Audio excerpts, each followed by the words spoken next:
Mesdames, Mademoiselles, Messieurs, bonjour. Il est 15 heures. Bienvenue dans cette nouvelle édition de votre journal dans Voici les titres. Le Premier ministre a visité aujourd'hui le site supplémentaire de réanimation de 30 lits, une structure équipée qui permettra ainsi de suppléer la prise en charge des patients atteints de Covid-19. Et le Brésil, deuxième pays du monde le plus endeuillé par le Covid-19 derrière les États-Unis, a dépassé le seuil des 50 000 morts et le million de cas confirmés. C'était les titres. Merci de nous accueillir chez vous. Le Premier ministre Abdelkader Kamel Mohamed a visité ce matin le site supplémentaire de réanimation de 30 lits en compagnie du ministre de la Santé, Mohamed Ouassama Diarra. Il s'agit donc d'une structure équipée qui permettra de suppléer la prise en charge des patients atteints du Covid-19 dans les hôpitaux en cas de besoin. Implanté à l'hôpital Bouffard, ce nouveau site supplémentaire de réanimation d'une trentaine de lits de réserve permettra de désengorger les services de réanimation des hôpitaux. À préciser que pour l'heure, les dispositifs actuels de réanimation dans nos hôpitaux suffisent amplement pour prendre en charge les cas des patients graves atteints du Covid-19. Le Premier ministre s'est félicité de cette initiative de prévoyance qui émane des recommandations de la commission scientifique pour parer à toute éventualité dans la gestion efficace de la pandémie du Covid-19 à Djibouti.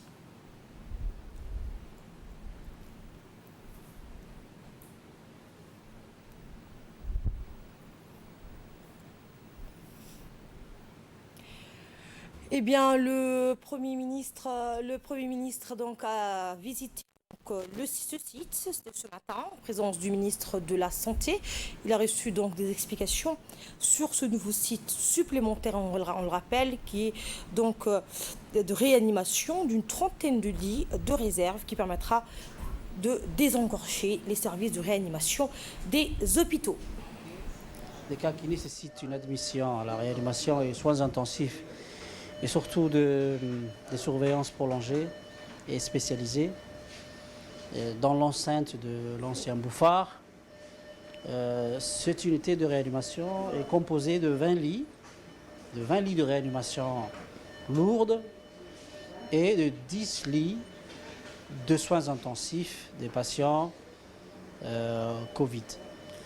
Comme vous le voyez ici, chaque chambre fait à peu près 10 mètres carrés, 10 à 12 mètres carrés, des scopes dédiés et des respirateurs de réanimation qui sont très bien. Et ça a été inauguré par monsieur le Premier ministre et le ministre de la Santé.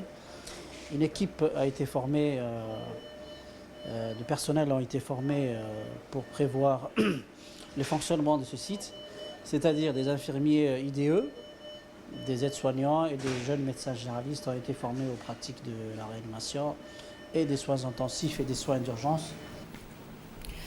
Le ministre de la Santé, Mohamed Ouassama Diarra, a présidé une importante réunion ce matin avec le comité de crise autour de la stratégie de riposte du Covid-19.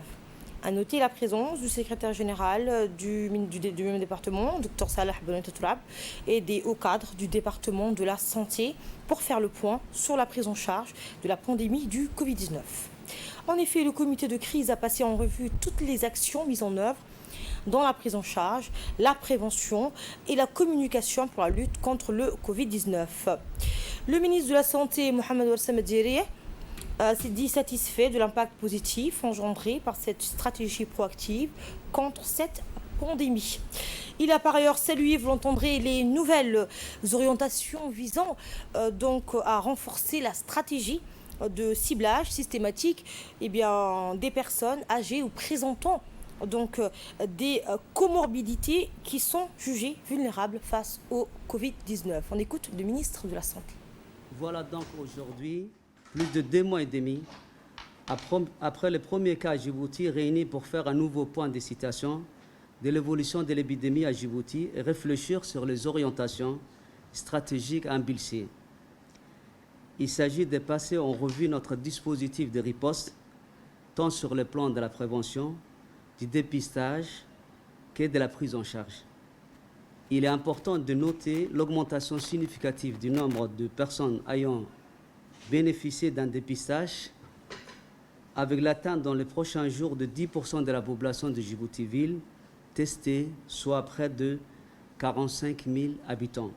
Le gouvernement de la République de Djibouti, sous la houlette du chef de l'État, son Excellence, M. Ismaël Omar Guelleh, a consenti les mois passés des efforts considérables, tant sur les plans humains, financiers que matériels, et a cristallisé les énergies multisectorielles pour garantir le succès de notre plan national de lutte contre la maladie de Covid-19. Notre objectif ultime étant d'atténuer la progression de l'épidémie au sein de la population.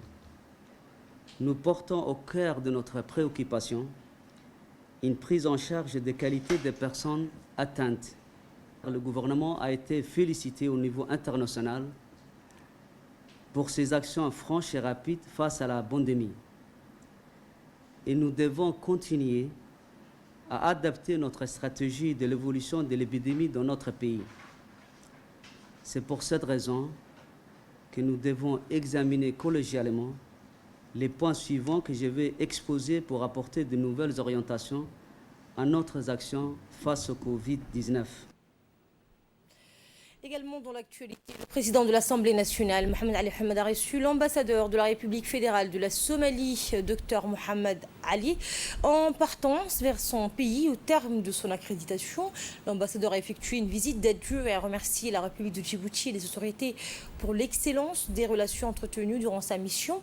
Il a également apprécié la coopération, l'amitié et le rapprochement qui prévaut entre les deux pays, marqués par les visites et les déplacements des délégations parlementaires respectives. Le président de l'Assemblée nationale, Mohamed Ali Hamad, a remercié son interlocuteur diplomatique pour avoir amplifié le dialogue, la collaboration et les échanges entre les deux pays. Le président de l'Assemblée nationale a par ailleurs estimé indispensable la poursuite de la coopération bilatérale en faveur de la paix, la compréhension réciproque, la solidarité et le développement durable en mettant l'accent sur les actions des institutions législatives. Et en pris part à l'entrevue, les membres du groupe d'amitié parlementaire djibouto-somalien, en l'occurrence les honorables députés Djibril Abdellah Migene et Mohamed Ismail Youssouf. Comme il est de coutume, à l'issue de l'entrevue, le président de l'Assemblée nationale et son hôte ont procédé à un échange de cadeaux. Dans le reste de l'actualité, la résidence du préfet d'Ali Sébié a abrité ce week-end une concertation au sujet de la tranquillité de la ville. Cette réunion a rassemblé des Assadjogs de toutes les catégories sociales pour s'interroger sur le pourquoi des troubles à l'ordre public qui avaient eu lieu à date du 5 juin dernier.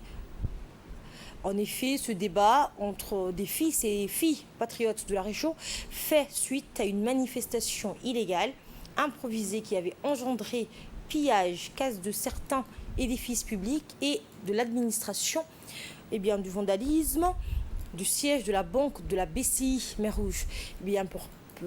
Plus précisément, celle-ci a réuni le ministre de la Santé, Mohamed Ouassame, originaire de la ville, le vice-président de l'Assemblée nationale, Mohamed Elmi Aoubsi Ouass, doyen de la région, les parlementaires de la région, des chefs coutumiers, des femmes actives de la société civile et un échantillon de nombreux jeunes représentant tous les quartiers résidentiels de la ville. Au centre du menu du questionnaire débattu de l'an en large, c'est résumé au slogan suivant: plus jamais ça dans ma ville. Le doyen des députés, Elmi Aoubsi Ouass, a ouvert le débat, a conseillé les chefs coutumiers de façon à prévenir les appels aux manifestations illégales. Il est pragmatique de dénoncer auprès des responsables de la région ou des chefs des corps de sécurité en uniforme tous les mineurs de ce genre de protestation non autorisées par le ministère de l'Intérieur. Pour sa part, le ministre de la Santé a exhorté son auditoire de conscientiser toutes les couches de la société civile de l'importance vitale de la paix pour la région et pour l'ensemble de la nation.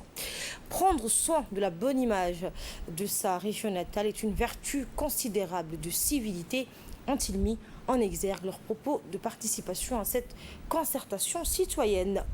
Et justement, suite aux événements qui ont eu lieu à Ali Sébié ce week-end, une délégation de la Commission nationale des droits de l'homme s'est rendue hier dans le chef-lieu pour mener des investigations. La délégation était composée du président de la Commission nationale des droits de l'homme, Salban Omar Oudin, le commissaire rapporteur Mohamed Farah Khairdan et le secrétaire général Jibril Ousmane Oufani. La délégation a rencontré tour à tour le préfet d'Ali Sabié, le vice-président du conseil régional, les Rukal, les femmes, le chef de police, le commandant de la gendarmerie, ainsi que le directeur général de l'hôpital régional d'Ali Sabié. Par la suite, la délégation a visité l'agence BCI de la région, le bureau du Cadi et le NEAD pour constater les dégâts matériels occasionnels par ces événements. Dans le magazine de ce 15h, nous allons faire le point sur le secteur financier djiboutien qui a connu ces 15 dernières années une transformation profonde, encouragée par la position stratégique, la stabilité et les grandes réformes menées par Djibouti. Les investisseurs vont affluer à partir de 2006, les inaugurations des banques vont se suivre, le tout au bénéfice de l'économie nationale. Grand format revient à l'occasion de l'avènement du 43e anniversaire sur l'évolution du secteur financier dans notre pays. Regardez.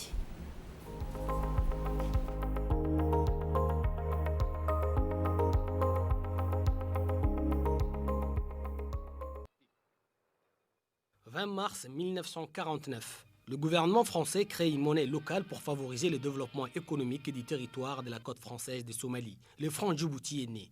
Sa valeur pour $1 est alors fixée à 214,392 francs Djibouti.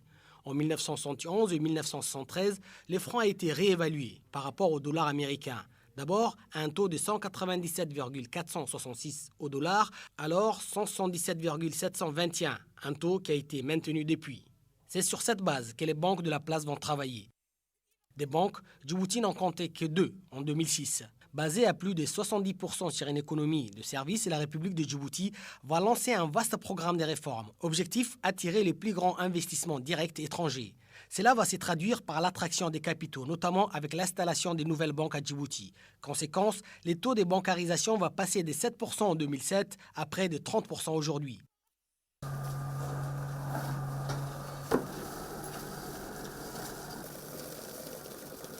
Rien qu'entre 2006 et 2014, le montant total des prêts bancaires va tripler pour atteindre 116 milliards de nos francs. Aujourd'hui, ces chiffres est en nette augmentation. Pour Ahmed Ousmane, gouverneur de la Banque centrale de Djibouti, ces 15 dernières années, la transformation du paysage financier djiboutien est telle qu'elle a tiré de l'avant l'économie nationale.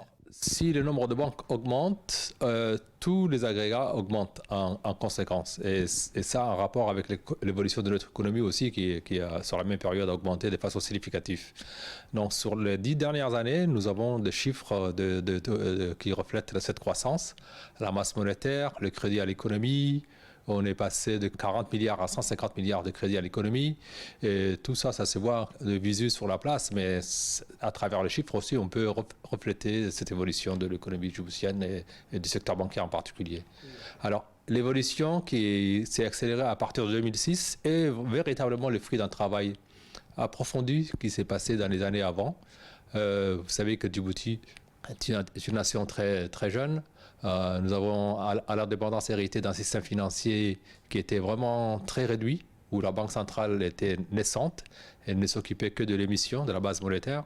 Il a fallu consolider cette base, établir des bases statistiques, établir la balance des paiements, etc. Et puis donner à la Banque centrale tous les moyens pour pouvoir suivre l'évolution, réfléchir sur le fonctionnement de la Banque centrale, les perspectives économiques pour asseoir véritablement le développement d'une place financière à Djibouti. Longtemps monopolisé par les banques conventionnelles, et ce, bien avant l'indépendance, le secteur bancaire va rompre à partir de 2006 avec cette pratique, avec l'intégration de la finance islamique et la création d'un comité national de la charia pour promouvoir ces systèmes bancaires.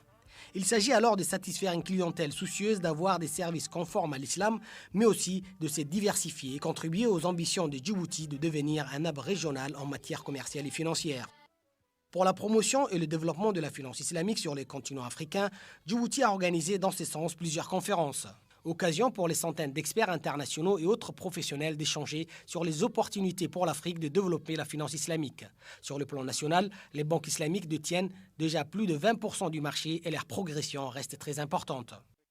Elles ont fait une percée significative depuis leur arrivée. Nous les avons accompagnés avec une promotion de la place financière et notamment des produits financiers depuis leur création, 2006, 2007, 2008.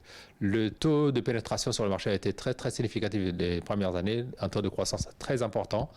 La part des marchés se situe aux environs de 20%. La finance islamique a connu une accélération, un développement assez significatif et fulgurant. Djibouti est pionnière pratiquement dans la région, même si dans des pays comme le Soudan, ne connaissent que la finance islamique, mais l'arrivée de la finance islamique, l'influence et l'attractivité, la publicité, la promotion, les conférences, tout ça ont fait que Djibouti s'est véritablement distingué ces dernières années pour la promotion de la finance islamique et constitue en cela un exemple de promotion de la finance islamique pour la région.